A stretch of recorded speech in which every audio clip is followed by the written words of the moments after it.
ഉച്ചയ്ക്ക് ലഞ്ചൊക്കെ കഴിഞ്ഞ് ഞാനും ദീപു അമ്മയും കുറച്ചേരം കിടന്ന് ഉറക്കി. ഉറക്കമൊക്കെ കഴിഞ്ഞ് എഴുന്നേറ്റ് കുളിച്ച് ഫ്രഷായി ഞങ്ങൾ വൈകിട്ട് ഇപ്പോൾ നടക്കാൻ ഇറങ്ങിയതാണ്. കഴിഞ്ഞ വീഡിയോയിൽ ഞങ്ങൾ എറണാകുളത്തപ്പ ക്ഷേത്രത്തിൽ പോയത് കണ്ടിരുന്നല്ലോ. അതിൻ്റെ ഓപ്പോസിറ്റാണ് ഞങ്ങളിപ്പോൾ പോണ Rajendra Maidan park. Darbar hall road ചെന്നെത്തുന്നത് ഗാന്ധി പ്രതിമയ്ക്കുള്ള BTH റൗണ്ട് അബൌട്ടിലാണ്. അവിടെ നിന്ന് നമ്മൾ റൈറ്റിലേക്ക് പോകുമ്പോഴാണ് രാജേന്ദ്ര മൈതാൻ പാർക്ക്. വൈകിട്ട് ശാന്തവും സമാധാനമായിട്ടിരുന്ന് കുറച്ച് പ്രകൃതി ഭംഗിയൊക്കെ ആസ്വദിച്ച് കായലിലേക്ക് നോക്കി സമയം സ്പെൻഡ് ചെയ്യാൻ പറ്റിയ സ്പോട്ടാണ് രാജേന്ദ്ര മൈതാൻ. ഈ പാർക്കിൻ്റെ മറ്റൊരു പ്രത്യേകത ഇത് കേരളത്തിലെ ആദ്യത്തെ ഡോഗ് പാർക്കാണെന്നുള്ളതാണ്. നമ്മുടെ പെറ്റായിട്ടുള്ള നായ്ക്കളെ എല്ലാ ഞായറാഴ്ചയും രാവിലെ 8 മുതൽ 10 വരെയും വൈകിട്ട് 5 മുതൽ 7 വരെയും ഇവിടെ കൊണ്ടുവന്ന് നടത്താനും മറ്റ് നായ്ക്കളേറ്റ് പരിചയപ്പെടാനും ഒക്കെ പറ്റുന്ന ഒരു ഇടമാണിത്. അതെന്തായാലും വളരെ നല്ലൊരു ഇനീഷ്യേറ്റീവായിട്ട് എനിക്ക് തോന്നിയിട്ടാ.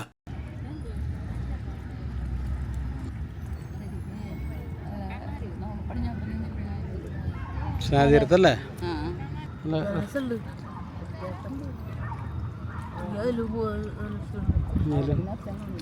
ബോട്ടിലല്ലേ? അത് പോലെ നാളെ പോലെ 20 രൂപ ഒരാൾക്ക്. അത് 40 രൂപ അല്ലെങ്കിൽ 20 രൂപ.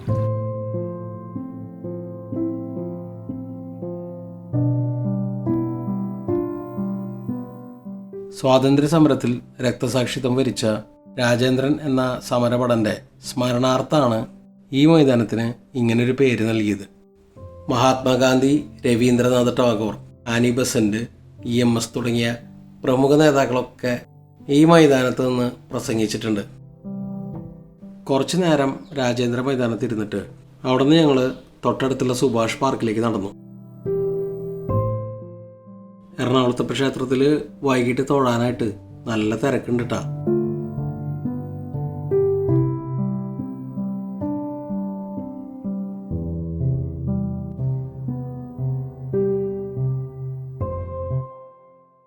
കുട്ടിക്കാലത്ത് ഡാഡിയുടെ കൂടെയാണ് ആദ്യമായിട്ട് ഈ സുഭാഷ് പാർക്കിൽ വരുന്നത്. അന്ന് അതിരാവിലെ വൈപ്പിൽ വന്നിറങ്ങിയിട്ട് അവിടെ നിന്ന് ബോട്ടിനാണ് എറണാകുളത്തേക്ക് വന്നത്. ശേഷം ഉച്ചയ്ക്ക് നല്ലൊരു വെജിറ്റേറിയൻ സദ്യ കഴിച്ചതും സർക്കസ് കാണാൻ പോയതും പിന്നെ ഈ സുഭാഷ് പാർക്കിൽ വന്നതും ഒക്കെ മനോഹരമായിട്ടുള്ള ഓർമ്മകളാണ്. ഞങ്ങളിങ്ങനെ നടക്കുമ്പോഴേ വലതുവശത്തായിട്ട് വലിയൊരു കസേര. എന്തിനാണ് ഇത്രയും വലിയൊരു കസേര ഉണ്ടാക്കി വെച്ചുള്ളതെന്ന് ചോദിക്കാനാണെങ്കിൽ ഇവിടെ ഒരു കുഞ്ഞു പോലുമില്ല. അവസാനം ഗൂഗിൾ ചെയ്തപ്പോഴാണ് സംഗതി പിടികിട്ടിയത്. ഇത് ഏഷ്യൻ പെയിൻസിൻ്റെ ഒരു ക്യാമ്പയിനാണ്. അവരുടെ വുഡ് പോളിഷിൻ്റെ ക്വാളിറ്റിയും ലോങ് ലൈഫൊക്കെ കാണിക്കാൻ വേണ്ടിയിട്ടാണ് അവരിങ്ങനെ ഒരു ചെയർ ഇവിടെ ഉണ്ടാക്കിയിട്ടുള്ളത്. അമ്മയ്ക്കും ദീപുവിനും ഈ ചെയറിന് മുമ്പിൽ നിന്നിട്ട് ഒരു ഫോട്ടോ എടുക്കണം എന്ന് പറഞ്ഞു. പിന്നെ 20 അടിയോളം ഉയരണ്ടിട്ടാ ഈ ചെയറിന്. അവിടെ നടന്നപ്പോൾ ഞങ്ങൾ മറ്റൊരു ശില്പം കണ്ടു.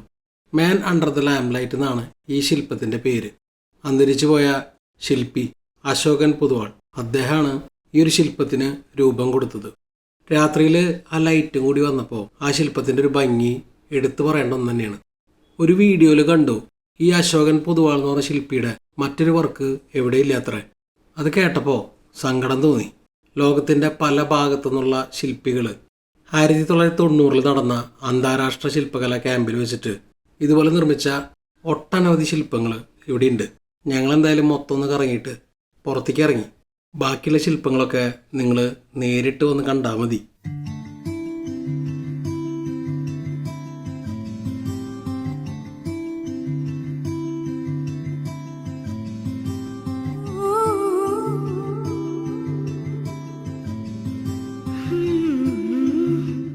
രാത്രി കാഴ്ചകളൊക്കെ കണ്ട് കുറച്ചു നേരം മറൈൻ ഡ്രൈവിൽ ഇരുന്നു.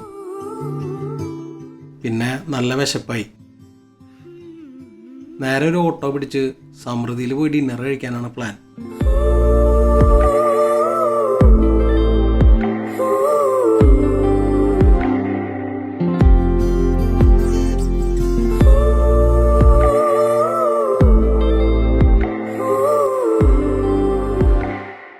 കുറഞ്ഞ ചെലവിൽ എല്ലാവർക്കും ഭക്ഷണം എന്ന ആശയത്തോടു കൂടി കൊച്ചി നഗരസഭ ആരംഭിച്ച ഒരു ജനകീയ ഹോട്ടലാണ് സമൃദ്ധി അറ്റ് കൊച്ചി. തുടക്കത്തിലിവിടെ 10 രൂപയ്ക്കാണ് ഊണ് കൊടുത്തിരുന്നത്. നിലവിൽ ഊണിൻ്റെ വില 20 രൂപയാണ്. വില കുറവാണെങ്കിലും ക്വാളിറ്റിയിൽ യാതൊരു കോംപ്രമൈസും ഇല്ല. അതുകൊണ്ട് തന്നെ ഇവിടെ നല്ല തിരക്കുമാണ്. ബില്ല് ആദ്യം തന്നെ അടിക്കണം. പിന്നെ ഇവിടെ സെൽഫ് സർവീസാണ്.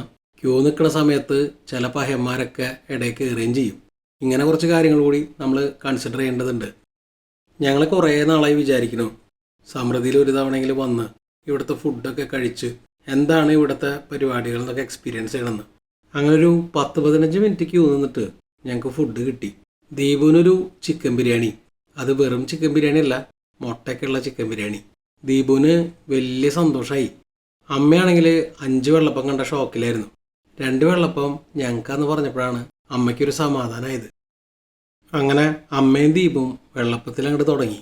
വെള്ളപ്പം നല്ല പൂ പോലത്തെ സോഫ്റ്റ് വെള്ളപ്പമായിരുന്നു. 10 രൂപയാണ് വെള്ളപ്പത്തിന് ചാർജ് ചെയ്യണത്. എങ്ങനെ ഇഷ്ടവും ടേസ്റ്റ് ഉണ്ടോ? ഗ്രേവി ഉണ്ട്, കുഴപ്പമില്ല. അത്രയുള്ളൂ. ചിക്കൻ എങ്ങനെ നോക്കിയാൽ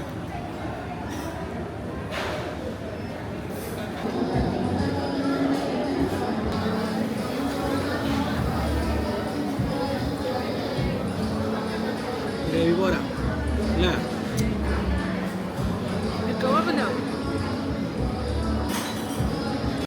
ഞാൻ പറഞ്ഞത് പുട്ടും പെരട്ടുമാണ്. നമ്മുടെ തൃപ്രയാറേ പുട്ടും പൂവനും എന്ന് പറഞ്ഞൊരു കടയുണ്ട്. അവിടെ ഞാൻ സ്ഥിരമായിട്ട് കഴിക്കുന്ന ഒരു ഐറ്റമാണ് പുട്ടും പെരട്ടും. ഈ LPG ഇഷ്യൂ വന്നതിന് ശേഷം അവിടെ നിന്ന് പുട്ടും പെരട്ടും കിട്ടാറില്ല. അതുകൊണ്ടാണ് ഇന്ന് ഇവിടെ നിന്ന് ഓർഡർ ചെയ്തത്. ഇവിടുത്തെ പെരട്ടിൽ ഉപ്പ് ഇത്തിരി കുറവുണ്ട്.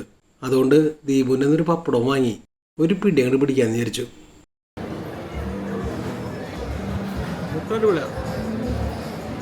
ദീപുവിൻ്റെ ബിരിയാണി തീറ്റ കണ്ടാലറിയാം സംഗതി അടിപൊളിയുണ്ടെന്ന്. ഇവിടുത്തെ ചിക്കൻ പെരട്ട് ഞാൻ വിചാരിച്ചത്ര നന്നായില്ല. ഇഷ്ടം നന്നായിട്ട് അമ്മ പറഞ്ഞുകൊണ്ട് അതും കൂട്ടി ഒരു പിടിയങ്ങട് പിടിക്കാന്നാണ് എൻ്റെ പ്രതീക്ഷ. പുട്ടും ഇഷ്ടവും കൂടി നന്നായിട്ട് അങ്ങോട്ട് മിക്സ് ചെയ്തു. അത് മിക്സ് ചെയ്യുമ്പോൾ തന്നെ എനിക്ക് മനസ്സിലായിരുന്നു സംഗതി ഉഷാറാന്ന്.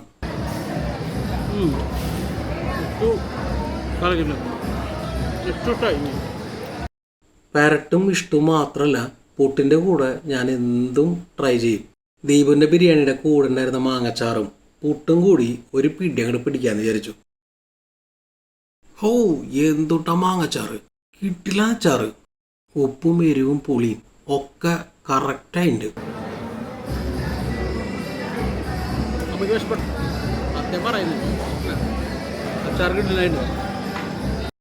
മാങ്ങച്ചാറിന് ശേഷം എൻ്റെ അടുത്ത പരീക്ഷണം പുട്ടും മുട്ടയാണ്. പുഴുങ്ങിയ മുട്ടയും കുറച്ച് പുട്ടും കൂടി മിക്സ് ചെയ്ത് നിങ്ങൾ കഴിച്ചിട്ടുണ്ടാ? കഴിച്ചിട്ടില്ലെങ്കിൽ ഒന്ന് ട്രൈ ചെയ്ത് നോക്കട്ടാ. സംഗതി ഉഷാറാണ്. പുട്ടും മുട്ടക്കറിയും കഴിക്കുമ്പോഴേ എൻ്റെ ഒരു ഫേവറേറ്റ് പാർട്ട് ഇതാണ്. അതിൻ്റെ ഇടയിലാണ് ദീപുവിൻ്റെ ഒരു സംശയം.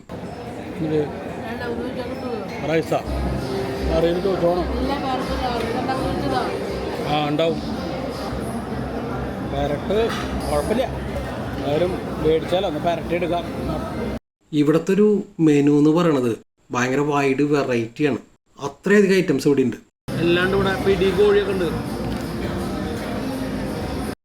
സത്യത്തിൽ ദീപുവിന് വേണ്ടിയിരുന്നത് സർലാസായിരുന്നു, റൈസായിരുന്നില്ല. അവൾ പോയിട്ട് രണ്ടാമത് കുറച്ച് സർലാസും കൂടി വാങ്ങി. അതും കൂട്ടി ഞാനൊരു പിടി ട്രൈ ചെയ്തു. അല്ലെങ്കിൽ തീർന്നു പോവേ. 120 രൂപയാണ് ബിരിയാണിക്ക് ചാർജ് ചെയ്യണത്. അതിന് ഇത് വർത്താണെന്നുള്ള കാര്യത്തിൽ യാതൊരു സംശയവും ഇല്ല. പച്ചമുറച്ചാറും അടിപൊളിയുണ്ട് അല്ലേ? അതിപ്പോൾ പ്രൈസ് ഓക്കെയാണ്, ചിക്കനും ഒരു കുഴപ്പമില്ല. പിന്നെ പ്രൈസ് നോക്കണമല്ലോ. സാധാരണക്കാർക്ക് കഴിക്കാൻ പറ്റിയൊരു ഇല്ല, നമ്മളെപ്പോലുള്ള സാധാരണക്കാർക്ക് കഴിക്കാൻ പറ്റിയൊരു സാധനം. വെള്ളപ്പം ഇഷ്ടം അടിപൊളി. ദീപുവിന് എന്തായാലും ഇവിടുത്തെ ബിരിയാണി വളരെയധികം ഇഷ്ടമായി. ഞങ്ങൾ 3 പേര് ലാവിഷായിട്ട് ഫുഡ് കഴിച്ചിട്ട് ആകെ ആയത് 350 രൂപയാണ്. ഇവിടുത്തെ ഒരു പ്രൈസ് വെച്ച് നോക്കുമ്പോൾ ഈ രുചിയും കാര്യങ്ങളൊക്കെ കമ്പയർ ചെയ്യണേൽ യാതൊരു അർത്ഥവും ഇല്ല. എന്നാലും സത്യസന്ധമായിട്ട് ഞങ്ങൾക്ക് തോന്നിയ അഭിപ്രായങ്ങൾ തുറന്ന് പറഞ്ഞു എന്ന് മാത്രം. കഴിച്ചു കഴിഞ്ഞാൽ വേസ്റ്റൊക്കെ തട്ടിയിട്ട് പാത്രങ്ങൾ നമ്മൾ കൊണ്ടുവയ്ക്കണം. അങ്ങനെ വയറ് നിറയെ ഫുഡൊക്കെ കഴിച്ച് ഒരു ഈവനിങ് വാക്കും രാത്രി കാഴ്ചകളൊക്കെ കണ്ട് സന്തോഷമായിട്ട് റൂമിലേക്ക് മടങ്ങി. അപ്പോൾ ഈ ഒരു കൊച്ചു വീഡിയോ ഇവിടെ അവസാനിക്കുകയാണ്. അടുത്ത എപ്പിസോഡ് ഫോർട്ട് കൊച്ചിയിലേക്കുള്ള യാത്രയാണ്. വീഡിയോ നിങ്ങൾക്ക് ഇഷ്ടമുണ്ടെന്ന് വിചാരിക്കണു. ഇഷ്ടമാണെന്നുണ്ടെങ്കിൽ ഞങ്ങളെ സപ്പോർട്ട് ചെയ്യാൻ മറക്കരുത്. അപ്പോൾ മറ്റൊരു വീഡിയോ ആയിട്ട് ഉടനെ കാണാം. അതുവരയ്ക്കും ബൈ.